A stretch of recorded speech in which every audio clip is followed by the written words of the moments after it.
Hello friends, मेरा नाम गौरी श्रीवास्तव है और मैं जबलपुर एमपी से बिलोंग करती हूँ। मैं एक यूपीएससी एस्पिरेंट हूँ और आज की इस वीडियो में मैं ये बताने की कोशिश करूँगी कि जो हमारा स्कूल का जो टाइम होता है 11th-12th क्लास में जब हम होते हैं या हम जब कॉलेज में एंटर करते हैं और उसके जो 3 साल होते हैं, अगर हमारा टारगेट हम सोच के चल रहे हैं कि हमें यूपीएससी क्लियर करना है, तो हम इन 5 सालों को या 3 सालों को, अगर आप कॉलेज स्टूडेंट हैं तो इन्हें हम कैसे यूटिलाइज़ कर सकते हैं। क्योंकि हम देखें कि जो कंपटीशन है वो दिन ब दिन जो है वो बढ़ता ही जा रहा है। तो अगर हम पहले से प्रिपेयर होकर चलेंगे तो हम दूसरों से एक एज पे रहेंगे कि हम उनसे बेटर परफॉर्म कर पाएंगे। जब क्या हम यूपीएससी करना चाहते हैं या क्या हम यूपीएससी कर सकते हैं, आप देखेंगे इन दोनों बातों में काफ़ी डिफरेंस है, जिसके बारे में सोचना बहुत ज़्यादा ज़रूरी है। आप एक चीज़ देखें, यह यूपीएससी की एक कड़वी सच्चाई है कि हर साल जो है वो लाखों एस्पिरेंट्स जो है वो फॉर्म भरते हैं प्री का, और जो फाइनल लिस्ट आती है वो कितने स्टूडेंट्स की होती है? सिर्फ 1000, मैक्सिमम 1000 स्टूडेंट्स की। तो ये जर्नी को आप तय कर सकते हैं या नहीं तय कर सकते हैं, इसके बहुत सारे फैक्टर्स हो सकते हैं, जिसमें से मैंने 3 निकाले हैं। मैं उनके बारे में बात करना चाहूँगी। पहला तो होता है टाइम। आप देखिए कि इस जर्नी को कंप्लीट करने के लिए आप अगर प्रिपरेशन आज से स्टार्ट करते हैं तो मिनिमम 2 इयर्स लगेंगे, और मैक्सिमम तो फिर आपके कितने भी जा सकते हैं। तो क्या आपके पास इतना टाइम है इसमें इन्वेस्ट करने के लिए? ये सबसे पहली बात होती है। फिर सेकेंड जो बात होती है वो होती है कैपेबिलिटीज़ की। कैपेबिलिटीज़ यहाँ ऐसी कि ये जर्नी जो है, जो यूपीएससी की जो प्रिपरेशन है, वो आपसे कुछ क्वालिटीज़ मांगती है कि आप रोज़ कंसिस्टेंटली, अगर आपको कुछ समझ में नहीं आ रहा है, क्योंकि आप देखेंगे अगर आप आपने हिंदू न्यूज़पेपर पढ़ना चालू किया या आपने कोई भी सब्जेक्ट पढ़ना चालू किया, तो पहली बार तो आपको ऐसा होगा कि कुछ भी समझ में नहीं आएगा। तो वो क्वालिटी है आप में कि नहीं है कि आप दूसरे दिन भी उसको दोबारा पढ़ें, ऐसा आपके अंदर इंटरेस्ट है, उतना डेडिकेशन है कि नहीं है। तो कैपेबिलिटी से ज़्यादा यहाँ मैं कहना चाहूँगी क्वालिटीज़ में। तो हम बात करेंगे तीसरे पॉइंट की, यानी रिसोर्सेज, मनी। मेरा मनी से यहाँ यह मतलब बिल्कुल नहीं है कि जो फाइनेंशियली थोड़े वीक स्टूडेंट्स हैं उनका सिलेक्शन नहीं हो सकता है, ऐसा बिल्कुल नहीं है। इनफैक्ट मैं आपको पॉइंट्स ही बताऊँगी बाद में ऐसे कि आप दिल्ली जाके भी प्रिपेयर करना चाहते हैं तो आप कम से कम पैसों में वहाँ कैसे सर्वाइव कर सकते हैं। मनी से मेरा यहाँ यह संबंध है कि अगर आपकी फैमिली में कोई फाइनेंशियल इमरजेंसी है जिसके कारण आपको जल्दी से जल्दी सिलेक्शन लेना है, तो यूपीएससी थोड़ा मुश्किल हो जाएगा आपके लिए। तो आप इस बारे में थोड़ा सोचें। ये सारी बातें मेरी यहाँ थोड़ी आपको निराश करने वाली हो सकती हैं, इतनी मोटिवेटिंग नहीं है ये, पर यकीन मानिए ये बातें डिसाइड करना और इन पे फैसले लेना बहुत ज़्यादा ज़रूरी है। क्योंकि यहाँ जो हम पूरी जर्नी में जो हम इन्वेस्ट करते हैं वो यहाँ पैसा नहीं है, यहाँ उससे भी ज़्यादा इम्पॉर्टेंट है हमारा टाइम ऐसे कि हम यहाँ अपना एक यूथ इन्वेस्ट कर रहे हैं, तो वो वेस्ट नहीं जाना चाहिए। दूसरी अहम बात ये कि हमें अपनी स्ट्रेंथ और वीकनेसेस के हिसाब से ही अपना टारगेट डिसाइड करना है। हम पाएंगे कि हर एक एग्ज़ाम का अपना एक सिलेबस होता है, अपना एक पैटर्न होता है और अपनी एक डिमांड होती है। तो हमें उसमें से तय करना है कि हम किस एग्ज़ाम में सबसे अच्छी तरीके से परफॉर्म कर पाएंगे। हम किसी एक एग्ज़ाम में फ़ोकस करें वो ज़्यादा बेहतर है। 2 नाव पे सवार हमें नहीं होना है। कई बार हम देखेंगे हमारी डेट्स भी क्लैश होती हैं। कई बार होता है स्टेट पीसीएस के मेंस हो रहे हैं और यूपीएससी का प्री हो रहा है, ऐसा भी होता है। तो डेट्स क्लैश होंगी, हमारे जो एफ़र्ट्स हैं वो भी कम लगेंगे किसी एग्ज़ाम में। तो इससे बेहतर है हम किसी एक एग्ज़ाम को फ़ोकस करें और अपना जल्दी से जल्दी सिलेक्शन लें। अब प्रश्न यह उठता है कि हमें अपनी प्रिपरेशन कब से स्टार्ट करनी चाहिए।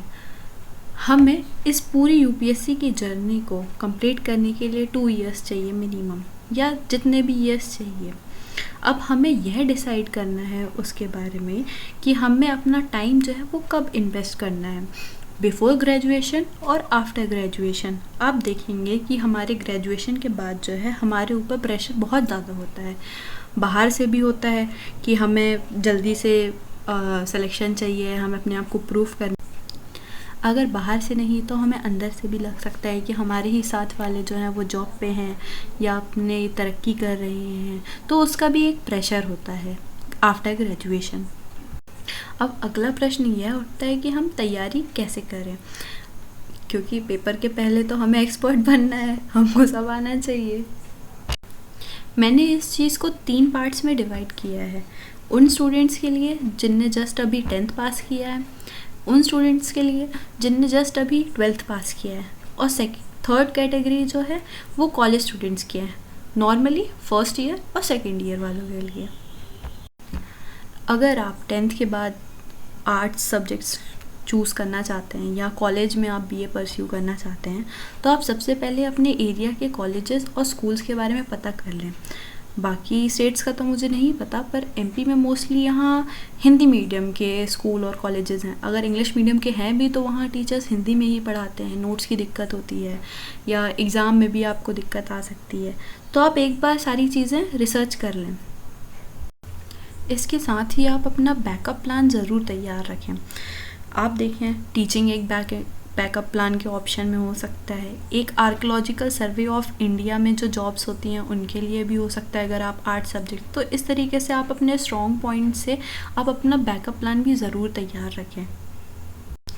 अब पर्टिकुलरली उन स्टूडेंट्स के लिए जो स्कूल में हैं, तो सबसे पहली चीज़ हमें अपना इंटरेस्ट डेवलप करना होगा प्रिपरेशन के लिए। अब वो कैसे करें वो मैं इस वीडियो के लास्ट में बताऊँगी।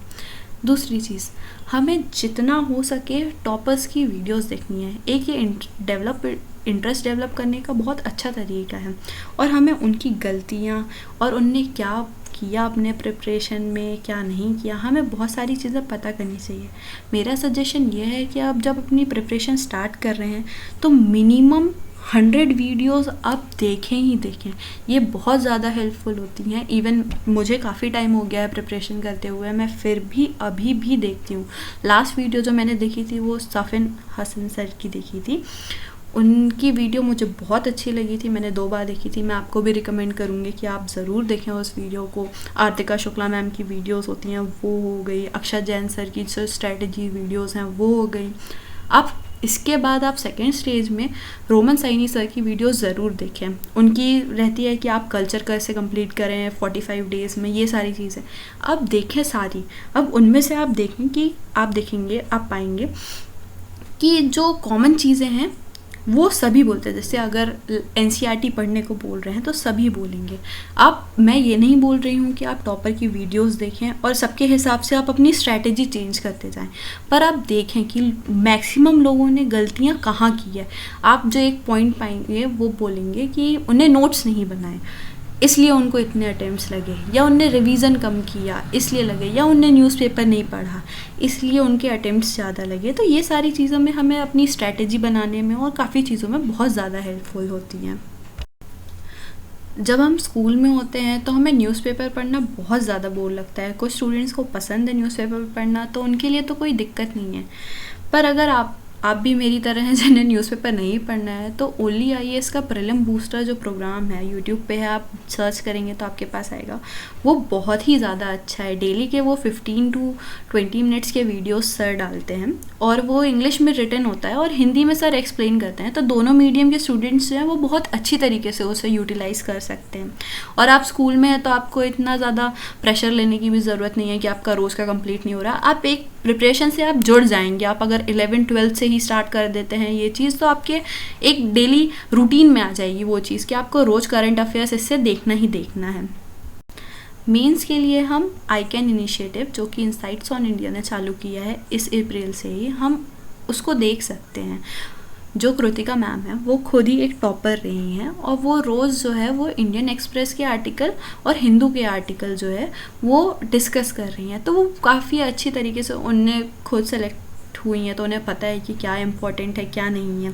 तो आप देखेंगे कि आप स्कूल में है तो आपके लिए जो पूरा एडिटोरियल वगैरह सारे एडिटोरियल हैं वो कंप्लीट करना थोड़ा मुश्किल होगा। तो आप ये कर सकते हैं कि डेली के आप एक आर्टिकल जो है वो कंप्लीट करें, तो उससे आप एक प्रिपरेशन से जुड़ जाएंगे। अब यूपीएससी की प्रिपरेशन बिना एनसीईआरटी के तो हो नहीं सकती। तो whether you are in school और कॉलेज और यू आर ग्रेजुएट, आपको एनसीईआरटी तो पढ़नी ही पढ़नी है। तो आप स्कूल से ही एनसीईआरटी आप पढ़ना चालू कर सकते हैं। एनसीईआरटी को कैसे पढ़ें ये इस वीडियो के लास्ट में मैंने डिटेल में डिस्कस किया हुआ है, आप ज़रूर देखें वो चीज़। एक पॉइंट ये है कि आपको नोट बनाने की ज़रूरत नहीं है इस टाइम पे स्कूल्स में, क्योंकि आप देखेंगे कि आपका जो माइंड का लेवल है, सोचने की चीज़ें हैं, वो अभी जैसी हैं वैसे ही आपकी ग्रेजुएशन तक नहीं रहेंगी, तो ऑब्वियसली वो नोट्स काम नहीं आएंगे। पर इसका मतलब यह बिल्कुल नहीं है कि आप लिखें ही नहीं। हम जो लिखते हैं वो हमें ज़्यादा अच्छे से याद होता है, तो आप रफ़ में ज़रूर लिखें। आप जो भी पढ़ रहे हैं, एक सेंटेंस में पढ़ रहे हैं, तो उसका एक वर्ड भी आप लिखना चाहें तो आप ज़रूर लिखें कॉपी में। वो आपको फुल टाइम, आपकी लास्ट प्रिपरेशन तक आपको बहुत हेल्पफुल रहेगा, आपके माइंड में बैठेगी वो चीज़। ओनली आईएएस और आई कैन इनिशिएटिव थोड़ा डिफ़िकल्ट पड़ेगा आपको, बट आप प्रीलिम बूस्टर जो है ओनली आईएएस का वो स्टार्ट कर सकते हैं, क्योंकि उसके लिए आपका ऐसा ज़रूरी नहीं है कि आपको बेस बनाना हो या आपकी एनसीईआरटी कंप्लीट हो तभी आपको समझ में आएगा। आपको धीरे धीरे ग्रेजुअली काफ़ी चीज़ें समझ में आने लगेंगी। तो आप ओनली आईएएस प्रीलिम बूस्टर ज़रूर देखें। स्कूल टाइम को यूटिलाइज़ करने का एक तरीका यह भी है कि आप बाकी कोर्सेज भी ज़रूर करें। आप अपनी पर्सनैलिटी को डेवलप करने के लिए काफ़ी मेहनत कर सकते हैं इस टाइम पे। आप इंग्लिश स्पीकिंग कोर्सेज ज्वाइन कर सकते हैं, अगर आपकी इंग्लिश वीक है तो आप कंप्यूटर कोर्सेज कर सकते हैं, आप पीडी क्लासेस जा सकते हैं, आप यूथ पार्लियामेंट डिबेट्स जैसे हमारे स्कूल में होती थी सीबीएसई केवी स्कूल में, वैसे बाकी जगह भी होती होगी, या कोई डिबेट है या ऐसे राइटिंग कंपटीशन है, आप इन सब चीज़ों में ज़रूर पार्ट करें। कहीं ना कहीं वो आपको प्रिपरेशन में ज़रूर काम आएगा। अगर आपके 11th-12th में एनसीईआरटी है तो आप यह कोशिश करें कि आप जो यूपीएससी के प्रीवियस ईयर क्वेश्चन है वो ज़रूर देखें एक बार, क्योंकि आप एनसीईआरटी 11th-12th में पढ़ रहे हैं, जो ज्योग्राफी की काफ़ी इंपॉर्टेंट है, हिस्ट्री की इंपॉर्टेंट है, उनसे क्वेश्चंस आए हुए हैं। इकोनॉमी की अगर है आपका तो इकोनॉमी से आए होंगे, तो आप उन क्वेश्चंस को देखें कि आपकी जो एनसीईआरटी है वो यूपीएससी से किस तरीके से रिलेटेड है, आपको बहुत काम आएगा वो।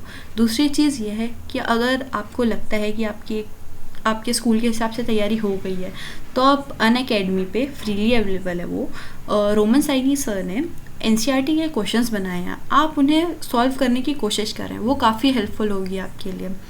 और अगर आप अबव एवरेज स्टूडेंट हैं तो आप जीएस स्कोर के जो एनसीईआरटी बेस्ड क्वेश्चन आंसर्स होते हैं उन्हें आप देख सकते हैं। अगर आप और ज़्यादा आपको वो भी इजी पढ़ रहे हैं तो आप इनसाइट्स ऑन इंडिया के एनसीईआरटी बेस्ड क्वेश्चंस देख सकते हैं। आपको बाद में भी वही चीज़ करनी है, अगर आप अभी से देखना चालू करेंगे तो आपके लिए वो ईजी होगी और लास्ट टाइम में आप बहुत ईजीली आप रिवाइज कर पाएंगे उन सारी चीज़ों को। जो हमने 3 सब्जेक्ट्स जो चूज़ किए होंगे स्कूल में, जैसे हिस्ट्री, ज्योग्राफी और सोशोलॉजी, तो हम इन 3 सब्जेक्ट्स में कमांड ला सकते हैं स्कूल में ही यूपीएससी के हिसाब से इस तरीके से। स्कूल टाइम में आपको भारी ज्ञान की बिल्कुल ज़रूरत नहीं है, आप टोटली एंजॉय करें और अपने आप को प्रिपरेशन से एक तरीके से बस जोड़ लें।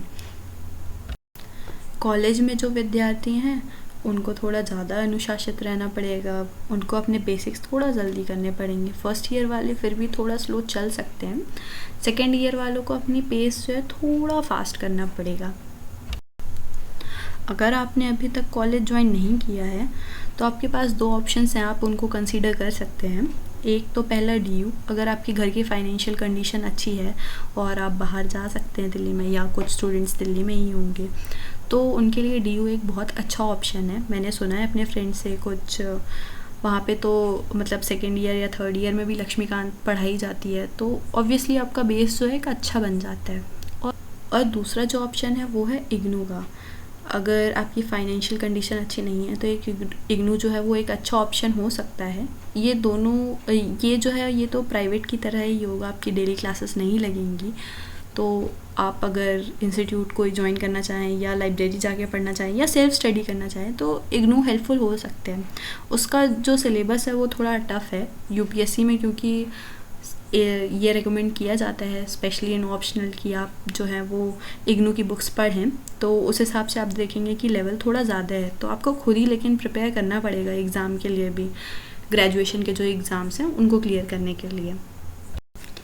करेंट के लिए वही प्रीलिम बूस्टर और आई कैन इनिशिएटिव, आप कोशिश करें कि इसको मतलब आपका जो डेली का है वो कंप्लीट होता जाए। ये डेली बेसिस पे आते हैं, ये मैंने शायद पहले नहीं बोला, ये प्रीलिम बूस्टर जो है वो भी डेली आता है और इनसाइट्स वाला आई कैन जो है वो भी रोज़ आता है।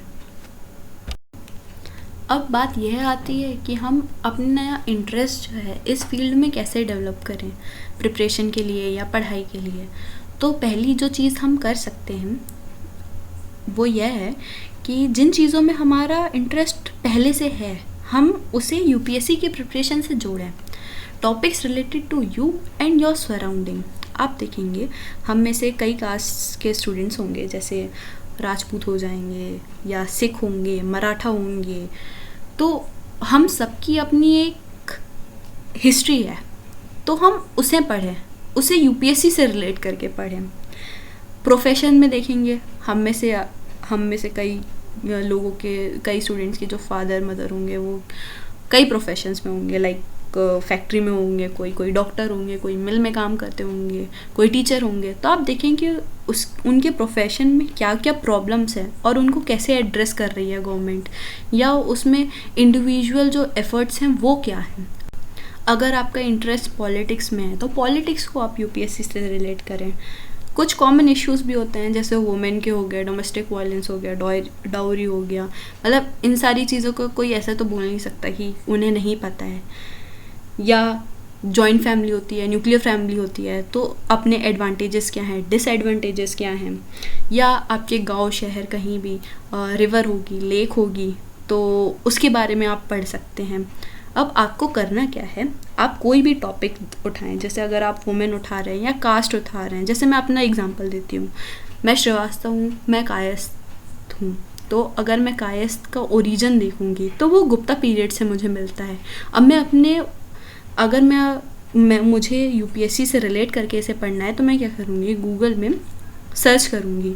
अगर मैंने किया सिख हिस्ट्री यूपीएससी, तो यूपीएससी के पर्टिकुलरली कुछ चैनल है जो आपको थोड़े टाइम बाद भी समझ में आने लगेंगे, नहीं आएंगे तो मैं आपको 2-3 चैनल्स के बताती हूँ। एक दृष्टि आईएएस जो है वो अच्छे पोस्ट करता है, ऑथेंटिक है। एक इनसाइट्स ऑन इंडिया है, वो कर सकते हैं। तो आप विज़न आईएएस का अगर आपको कोई मिलता है, अगर आप वाजीराम में देखेंगे उसमें लिंक में स्टार्टिंग में लिखा होता है। आप इन सारी जगह पे जाके आप पढ़ सकते हैं कि प्रीलिम्स में उससे क्या रिलेटेड है, मेंस में क्या रिलेटेड है। तो धीरे धीरे आप पाएंगे कि आप यूपीएससी की प्रिपरेशन की तरफ बढ़ रहे हैं। कुछ मूवीज़ भी हैं जो हिस्ट्री से रिलेट करती हैं। हम उसको देखने के बाद उसको सर्च कर सकते हैं गूगल पे कि जो यूपीएससी से हमारे काम का क्या है। आप पाएंगे कि हमारे आसपास जो है जो चीज़ें हो रही हैं वो सिलेबस में है, पर बात क्या है कि हम सिलेबस जो फालतू की चीज़ें होती हैं ना, जो फालतू की न्यूज़ होती है या फालतू की चीज़ों पे ज़्यादा ध्यान देते हैं। अगर वही चीज़ हम सिलेबस वाइज पढ़ने लगे हैं तो हमारी प्रिपरेशन भी होती जाएगी और हमारा इंटरेस्ट भी बना रहेगा उस पर। दूसरी चीज़, हम संविधान की सीरीज़ है एक राजसभा टीवी पे, हम उसे देखना चालू कर सकते हैं तो आपके कॉन्स्टिट्यूशन में इंटरेस्ट आ सकता है। पीएम सीरीज़ भी ऐसी है, एक नई भी आई है शायद, वो तो मैंने नहीं देखी, पुरानी वाली देखी थी। आप म्यूज़ियम जा सकते हैं, अभी लॉकडाउन है, अभी तो नहीं जा सकते हैं, बाद में अगर आपके आसपास कोई है तो म्यूज़ियम से आपका इंटरेस्ट बढ़ सकता है। आप डॉक्यूमेंट्रीज़ देख सकते हैं। अब एनसीईआरटी पढ़ना तो ज़रूरी है, पर कैसे पढ़ें यह कोई बताता नहीं है। शायद ये सबको बताने वाली स्कीम नहीं है, इसीलिए न्यू एनसीईआरटी और ओल्ड एनसीईआरटी का जो कन्फ्यूज़न रहता है वो मेरे ख्याल से सिर्फ हिस्ट्री में ही रहता है। आप देखिए, अगर आपको न्यू वाली एनसीईआरटी आप पढ़ेंगे 11th-12th की और आपको वो समझ में आ रही है तो आपको ओल्ड एनसीईआरटी पढ़ने की ज़रूरत नहीं है, अगर आपका हिस्ट्री ऑप्शनल नहीं है। और अगर आपको वो समझ में नहीं आ रही है तो मेरे हिसाब से आप हिस्ट्री की ओल्ड एनसीईआरटी जाएं, क्योंकि वो एक ना कहानी जैसे है, एक के बाद एक है। नई वाली में थोड़े फैक्ट्स ज़्यादा हैं, ऐसा मुझे लगता है। एनसीईआरटी जब आप पढ़ना चालू करें तो मेरे हिसाब से जो मुझे सबसे ज़्यादा हेल्प किया है वो मेरे इस कंटेंट टेबल ने किया है पढ़ने में। आप एक बार सबसे पहले क्लास वाइज, चैप्टर वाइज, जैसे मैंने ये ज्योग्राफी का बनाया हुआ है 6 से लेकर 12 तक की एनसीईआरटी का, और नीचे जो है वो यूपीएससी का सिलेबस भी लिखा हुआ है। ये जो 8th क्लास की एग्रीकल्चर में मैंने पेपर 3 के जो टॉपिक्स हैं कुछ एग्रीकल्चर से रिलेटेड उन्हें भी नोट डाउन किया हुआ है। तो आप ऐसे जो है वो टेबल बना लें एक बार, और आप कोशिश करें कि उसमें बुक में जितने पेजेस हैं उनके नंबर भी लिख लें। ये मुझे टाइम टेबल बनाते टाइम बहुत हेल्प करते हैं कि मुझे पता है कि अगर मैं एक दिन में इतने जो है चैप्टर्स पढ़ सकती हूँ तो मैं इजीली अपना टाइम टेबल उसी हिसाब से बनाती हूँ। और आप एक चीज़ नोटिस करेंगे कि 8th क्लास की एनसीईआरटी और 10th क्लास की एनसीईआरटी काफ़ी सेम है। तो अगर आपको कन्वीनियंट लगे तो आप 8th के बाद जो है वो 10th क्लास की एनसीईआरटी भी पढ़ सकते हैं। और आप देखेंगे जैसे ड्रेनेज हो गया या क्लाइमेट हो गया, natural vegetation, wild life, atmosphere, ये सारे जो चैप्टर्स हैं वो काफ़ी एनसीईआरटी में, काफ़ी क्लासेस की एनसीईआरटी में। तो आप अगर एक बार कभी पढ़ रहे हैं उसको बड़ी क्लासेस से तो आप छोटी क्लासेस में भी देख सकते हैं, या आप छोटी क्लासेस की पढ़ रहे हैं तो आप बड़ी क्लासेस के भी देख सकते हैं। आपका मतलब एक बार चैप्टर कंप्लीट होने लगते हैं तो आपको कॉन्फिडेंस आने लगता है एक बार में। दूसरी चीज़ जो इस कंटेंट टेबल से हम कर सकते हैं, अगर हमारी अंडरस्टैंडिंग अच्छी है, मतलब 11th-12th की एनसीईआरटी हम पढ़ रहे हैं और हमें वो समझ में आ रही है, तो हम एक बार ये देख सकते हैं कि 6th-7th में अगर उस टॉपिक को बोला गया है तो वो कैसे बोला गया है, क्या लिखा है उसमें, एक बार हम पढ़ लें। दूसरी चीज़, अगर हमें 11th-12th में दिक्कत हो रही है तो हम 6th, 7th, 8th की एनसीईआरटी से स्टार्ट कर सकते हैं। अगर हमने 6th क्लास की एनसीईआरटी में कुछ पढ़ा, उस टॉपिक को हमने देखा एक बार, उसके बाद हमने 11th-12th में देखा, क्योंकि वो मतलब जैसे हम स्कूल में होते हैं जब उसी लेवल से डिज़ाइन की जाती है ना, तो कंटेंट टेबल कहीं ना कहीं शायद मैं सारी चीज़ें एक्सप्लेन भी नहीं कर पाऊँ अभी, पर आप जब कंटेंट टेबल बना लेंगे और उसको सामने रखेंगे और आप सिलेबस भी देखेंगे तो आपको काफ़ी हेल्प हो जाएगी इससे। दूसरी जो हेल्प होती है वो ये होती है, जब आप एक बार कमांड ले आते हैं तो आप जब 11th-12th की एनसीईआरटी पढ़ते हैं तो आप ऊपर से नीचे भी पढ़ सकते हैं। यानी कि अगर आप एक बार ड्रेनेज सिस्टम 11th क्लास की एनसीईआरटी से पढ़ रहे हैं तो आप एक बार देख सकते हैं कि छोटी क्लासेस जो हैं 6th, 7th, 8th में अगर ड्रेनेज सिस्टम कहीं दिया हुआ है तो उसके बारे में क्या दिया है, कहीं ऐसा तो नहीं जो 11th क्लास में छूट गया हो। ये मैं पहले की बात कर रही हूँ, आप फाइनल एग्ज़ाम से पहले आप ये नहीं कर सकते हैं, पहले आप उसके पर जब आपके पास टाइम है तो आप यही सारी एक्टिविटीज़ जो हैं वो ज़रूर करें। आपने कंटेंट टेबल बना लिया, अब नेक्स्ट स्टेप जो होता है, आप अपना फेवरेट सब्जेक्ट चूज़ करें। हिस्ट्री, अगर आपका इंटरेस्ट हिस्ट्री में है तो आप सबसे पहले ज़रूर हिस्ट्री की एनसीईआरटी ही पढ़ें। अगर आपका ज्योग्राफी में है तो आप ज्योग्राफी की एनसीईआरटी पढ़ें। अब उसके अंदर भी ना आप स्टार्टिंग से मत चालू करिए, मतलब कई बार होता है अगर बुक स्टार्टिंग से पढ़ेंगे ना तो आप हो सकता है आप बोर हो जाएं या आपकी कंप्लीट ना हो वो। तो आप ना सबसे पहले अपना फेवरेट टॉपिक उठाएं। जैसे अगर मैं हिस्ट्री की बात करूं तो अगर हम सब ने मतलब अलाउद्दीन खिलजी के बारे में या शिवाजी महाराज के बारे में या कोई अकबर के बारे में, इन सब के बारे में ज़रूर थोड़ा थोड़ा सुना होता है, अगर सुना भी नहीं है तो मूवीज़ में तो देखा ही होता है। हम उसको पढ़ सकते हैं एनसीईआरटी से सबसे पहले। अगर हमारा इंटरेस्ट पेंटिंग में है तो हम पेंटिंग को देख सकते हैं। ऐसे ही ज्योग्राफी में अगर हम देख रहे हैं क्लाइमेट से रिलेटेड कुछ या मॉनसून के बारे में पढ़ लें, या एग्रीकल्चर, किसी का इंटरेस्ट एग्रीकल्चर में है तो उसकी प्रैक्टिसेस वगैरह देख सकते हैं। ये सारी चीज़ों से हम अपना इंटरेस्ट डेवलप कर सकते हैं। हिस्ट्री की एनसीईआरटी अगर आप पढ़ रहे हैं पुरानी वाली, तो उसमें से आप देखेंगे कुछ चैप्टर्स जो हैं मतलब साउथ इंडिया से अगर स्टार्ट हुई है जहाँ से, या मतलब सेंट्रल एशिया वगैरह के बारे में जहाँ दिया हुआ है स्टार्टिंग में ही, मिडिवल हिस्ट्री की बात कर रही हूँ मैं, अगर तो वो चीज़ें आप थोड़ा स्किप कर सकते हैं। अगर आपको इंटरेस्ट नहीं है उसमें और बोर लग रहा है तो आप पहले पूरी बुक पढ़ लें, उसके बाद वो पढ़ें। आप पहली बार ही एनसीईआरटी पढ़ने पे नोट्स बनाने के पीछे ना भागें। मतलब एवरेज स्टूडेंट्स की बात करूँ मेरे जैसे, तो मतलब जब हमने सोचा था पहली बार कि नहीं हम पहली बार में ही नोट्स बनाएंगे या पहले नोट्स कंप्लीट करना है, तो ना वो कभी नोट्स बन पाते हैं ना हमारी बुक ही कंप्लीट हो पाती है। तो पहली बार हमें ये कोशिश करनी है कि एक बार हम सारे जो चैप्टर्स हैं, जो सारी बुक्स हैं, वो एक बार पढ़ लें जल्दी जल्दी से ही सही। तो उससे क्या होगा, हमें एक बार कॉन्फिडेंस तो आएगा ही आएगा कि हमने सारी बुक पढ़ ली, हमें पता होगा कि बुक में है क्या। तो नोट्स मेरे हिसाब से सेकेंड या थर्ड टाइम ही बना है। और नोट्स नहीं बनाने का मतलब यह बिल्कुल नहीं है कि आप लिखें ना। अगर आप कोई चीज़ पढ़ रहे हैं तो उसे ज़रूर लिखें। रफ़ में ही आप प्रैक्टिस करते हैं ना, जैसे जल्दी जल्दी में अगर कोई चीज़ बोलते हैं तो वैसे हम एक बार प्रैक्टिस ज़रूर कर सकते हैं कि 1 लाइन लिखी, 2 लाइन लिखी, रफ़ में ही सही। उसे फेयर बनाने की बिल्कुल कोशिश ना करें, बहुत ज़्यादा टाइम जाता है, ये मेरा पर्सनल एक्सपीरियंस है। आप एक बार पढ़ लेंगे तो आपका इंटरेस्ट भी डेवलप हो जाएगा, फिर आप नेक्स्ट टाइम से और ध्यान से अच्छे से पढ़ सकते हैं और थर्ड टाइम में आप नोट्स भी बना सकते हैं। रिवीजन, प्रीवियस ईयर क्वेश्चंस और एनसीईआरटी बेस्ड जो क्वेश्चंस इंस्टीट्यूट बनाती है, ये जो है 3 पिलर हैं आपके एनसीईआरटी को बिल्कुल तगड़ा करने के लिए। मतलब आप देखेंगे मतलब मॉक्स जो एनसीईआरटी बेस्ड निकलते हैं, मतलब इनसाइट्स ऑन इंडिया निकालती है, विजन आईएएस के हैं, जीएस स्कोर के हैं, अनअकैडमी में आपको फ्रीली मिल जाएगा। रोमन साइनी सर ने निकाला हुआ है उनके 6th 7th 8th क्लास के। ऐसे आपको थोड़ा ढूंढना पड़ेगा उस पर सर्च करके, उसमें से आप पीडीएफ डाउनलोड कर सकते हो और उनके क्वेश्चन आंसर्स देख सकते हो। अगर आपने एक क्लास पढ़ लिया, जैसे अगर आपने 6 कंप्लीट कर लिया तो आप वहाँ 6 के क्वेश्चन आंसर्स देख सकते हैं। Last but not the least, सबसे इम्पॉर्टेंट रिवीजन ही है। आप भले ही 100 चीज़ें ना पढ़ें, 10 चीज़ें ही पढ़ें, पर उसे रिवाइज़ बहुत करें। मतलब आपके दिमाग में वो चीज़ बैठ जानी चाहिए। तो एनसीईआरटी के साथ भी ऐसा ही है, अगर आप कोई चीज़ पढ़ रहे हैं तो उसे रिवाइज़ ज़रूर करें, वरना वो किसी काम की नहीं रहती है। Thank you for watching this lesson.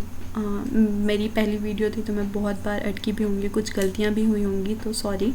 पर ऑनेस्टली मैंने सारी चीज़ें जो मैं यूज़ करती हूँ या मैंने जो भी टिप्स ट्रिक्स इतने सालों में सीखी है वो मैंने आपके साथ शेयर की है और आगे भी मैं आपके साथ ज़रूर शेयर करूँगी। Thank you.